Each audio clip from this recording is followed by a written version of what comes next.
Comment mettre en place une fiscalité du numérique sur des services virtuels alors que les bénéfices, eux, sont bien réels?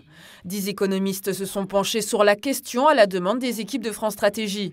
1 an de travaux académiques pour comprendre comment taxer les géants de l'Internet que sont Google, Apple, Facebook et Amazon. C'est un sujet qui a été déjà abordé par le rapport Collin et Collin et sur lequel le rapport l'avis du Conseil national du numérique voulait avoir demander des travaux académiques supplémentaires. Là, on se place sur une perspective plus longue d'adapter la fiscalité aux grandes caractéristiques du numérique que sont non-localisation finalement de l'activité, présence d'effets de réseau, présence de plateformes et exploitation des données personnelles.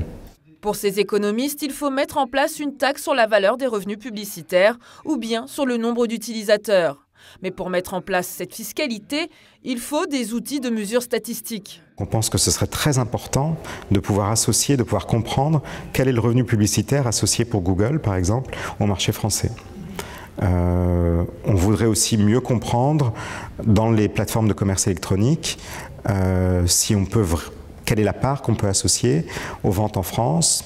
Alors, la difficulté de ces mesures statistiques, c'est que tout le monde peut tricher. Donc, on peut créer des adresses IP écran ailleurs qu'en France.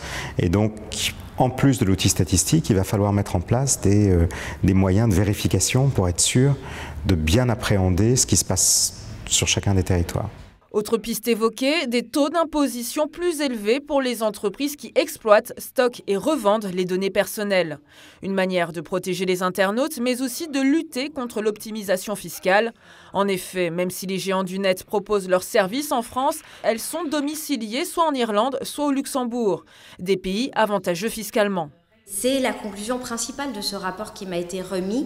Il faut développer une méthode et la méthode consiste à prélever l'impôt là où la valeur est créée. Et la valeur créée en matière de numérique, c'est notamment là où les clients, les utilisateurs, les usagers des plateformes servicielles donnent leurs données personnelles. La valeur, elle n'est pas créée au siège, au domicile fiscal des entreprises, elle est bien là où se trouvent les utilisateurs des services. Mais pour que la lutte contre l'optimisation fiscale soit efficace, il faut que les 28 pays de l'Union européenne harmonisent leurs mesures. Une question que la secrétaire d'État chargée du numérique souhaite inscrire à l'agenda européen en mai prochain.